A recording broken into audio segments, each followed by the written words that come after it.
आपण शिक्षकांच्या रॅलीमध्ये आहोत। शिक्षकांचा मोर्चा निघाला आहे नागपूर हिवाळी अधिवेशनामध्ये।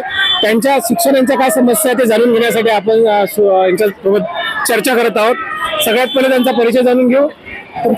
माझे नाव हर्षाली महेश दळवी, मी पदवीधर शिक्षिका आहे आणि आम्ही सगळे इथे टीईटीच्या विरोधामध्ये तसंच आमच्या ज्या इतर मागण्या आहेत की जुनी पेन्शन योजना लागणे, त्यानंतर जे अतिरिक्त आमच्या मागे ऑनलाईन कामे लावलेले आहेत त्या कामाच्या विरोधामध्ये आम्ही सगळे आज एकजुटीने इथे जमलेलो आहोत।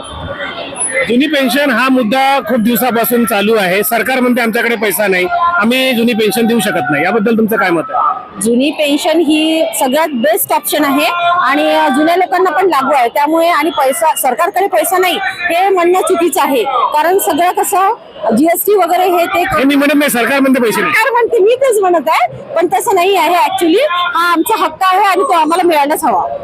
हक्क कसा? कारण सरकारमध्ये पैसेच नाही तुम्हाला द्यासाठी। तुमचा परिचय सांगा। माझे नाव ललिता प्रमोद कोहळे, पंचायत समिती नरखड।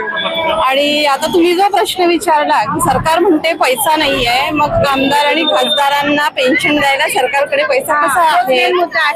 त्यांना जर मिळते आहे तर सर्व कर्मचाऱ्यांना ती मिळेल असं म्हणण्यात येत आहे की तो स्टंट आहे, तो राजनीतिक स्टंट आहे। मग तो अजिबात नाही ना, नोकरीचा अजिबात नाही, राजनीतिक स्टंट नाही आहे।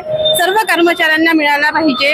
वर्षभर म्हणजे 58 वर्षापर्यंत जर सेवा करून त्याचा तुमचा हक्क आहे। आता असं तुमचा एक स्लोगन वाक्य आहे, नाही कुणाच्या काय कसं तरी आहे ते, पेन्शन आमच्या हक्काची, नाही कुणाच्या बापाची। तर मग तुमचा हक्क कसा पेन्शनवर?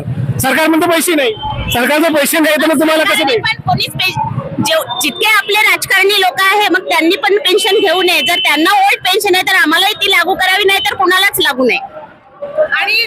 आणि सरकार जे आहे ते त्यांच्या आमदारांना 1 नाही 2 वेळा 3 वेळा निवडून आल्यानंतरही त्यांना पेन्शन आहे। मग शिक्षक 58 वर्ष नोकरी करते तर त्यांना पेन्शन कशी नाही? ती तर त्याच्या हक्काचीच आहे ना, ती तर मिळायलाच हवी। तर साथियो, महत्वाचा मुद्दा हा आहे की पेन्शन आमच्या हक्काची, नाही कुणाच्या बापाची। बाबासाहेबांचं जे संविधान निर्माण केलं त्या संविधानामध्ये जे नमूद केलं ते अजूनपर्यंत शायद प्रत्येकाच्या लक्षात आलेलं नाही। त्यांना संविधान न वाचल्यामुळे ही परिस्थिती निर्माण झाली आहे। याबद्दल तुमचं काय मत आहे हे आम्हाला जरूर कळवा। लाईक करा, शेअर करा, सबस्क्राईब करा। धन्यवाद।